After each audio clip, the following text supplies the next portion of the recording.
Everything you think you know about why American soldiers murdered their own officers in the Vietnam War is wrong. You're picturing it right now. A reckless lieutenant chasing a medal. Desperate enemy in a jungle. Kill him before he kills us. That's the story we all got told, but when investigators actually opened the files, it was mostly wrong. 906 attacks in 1969. 109 the next year. 1,400 plus were killed outright in mysterious circumstances. At the peak, there were claims that as many as 474 officers and 613 senior-ranked officers who died in the Vietnam War were never killed by the enemy at all. They were murdered by their own soldiers. But a real number the U.S. Army has never dared to confirm. The Army called it fragging, a word the American military had to invent in Vietnam because suddenly they needed one. Because soldiers were murdering their own officers while they slept, with a grenade rolled quietly under the bunk, and it exploded at the strangest possible moment. Not when the fighting was worst, but as America was pulling out in the war's final rotting years, and they specifically chose grenades because they left no fingerprints after the blast. By then, an officer in Vietnam had two enemies, the Viet Cong in the jungle and the men who were supposed to follow him, but the records point to something much larger. Personal revenge, drugs, racial conflict, collapsing unit loyalty, and a war that many soldiers no longer believed in. Instead, soldiers cheered when officers died. Enlisted men put a $10,000 bounty on a living American colonel. This is the story of the war the American Army fought against itself.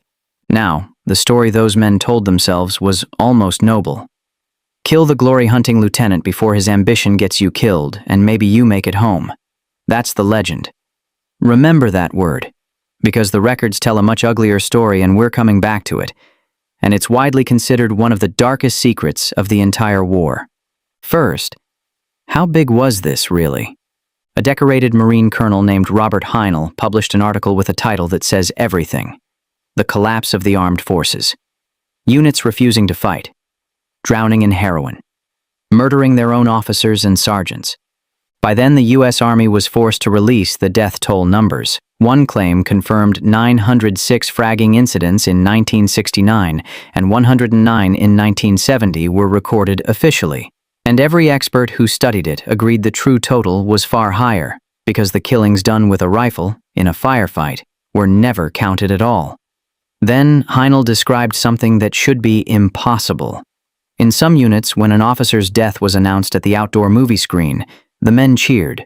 An army does not cheer the deaths of its own leaders, not unless something inside it has already died. Here's how high that fear climbed. A young major on his second tour later admitted he moved his cot to a different spot every single night, partly to dodge enemy informants, but partly, his own words, because he could not rule out an attack from inside his own battalion. That major's name was Colin Powell, future chairman of the Joint Chiefs of Staff, future Secretary of State, the man who would one day command the entire American military, sleeping in a new place every night because he was afraid of his own soldiers. And I know what you're thinking. Powell thought so too. He said plainly that the fraggings were sometimes overblown, that there weren't as many as people claimed. Fair enough, he was there. But notice what he never denied. The fear. He still moved his bed. Which raises the question that haunts this whole story. How did the exact same threat appear in units hundreds of miles apart? Units that had never spoken to each other? Was someone spreading it? An organization? A plan? Here's the partial answer. There was no central command, no leader, no mastermind handing down an order, but there was an ecosystem. Something that let the idea spread like a sickness, base to base, bunk to bunk. I'll show you exactly what it was. But if you skip out before we get there, you'll walk away believing the version of this story that the evidence destroys. Because this is where the legend collapses. We remember fragging as desperate infantrymen in the heat of battle. When investigators actually looked, most documented attacks didn't happen in combat at all.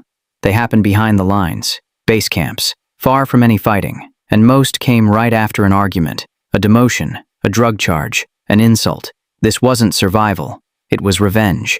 Take Captain Scott Schneider, 25 years old, killed by a grenade in his quarters in 1970. And his own men didn't call him a tyrant, they called him a good guy. Fair. Competent. One of the decent ones. He was murdered anyway. The private charged with it. A 19-year-old heavy drug user Schneider had recently demoted. Not a hero saving his platoon. A man settling a score. And because these killers were so often drunk, high, and enraged, they missed. One grenade meant for an unpopular commander found him gone for the night. It killed a first sergeant instead. Warren Furse. A man days from flying home to his family. No one was ever convicted. That was the pattern. The target lives. An innocent man in the next bunk dies, and almost nobody ever arrested. The grenade destroyed the evidence, and the men closed ranks. Witnesses forgot everything overnight. One of the only killers who got caught was caught because he bragged, reportedly still wearing the grenade's pull ring on his finger, like a trophy. Now let me be honest with you about something, because most videos on this won't tell you. Almost everything we know about these motives comes from a study of 28 convicted fraggers in one military prison. 28. And by definition, only the men who got caught. The ones who got away left no confession at all. So hold the neat explanations loosely. The truth was messier than any study could capture. But those grudges didn't happen in a vacuum. Something was pouring fuel on every single one. Drugs. By 1971, heroin was everywhere in the ranks. Cheap.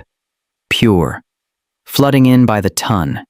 And it created a spiral that produced dead officers almost mechanically. An officer cracks down. That makes him a target.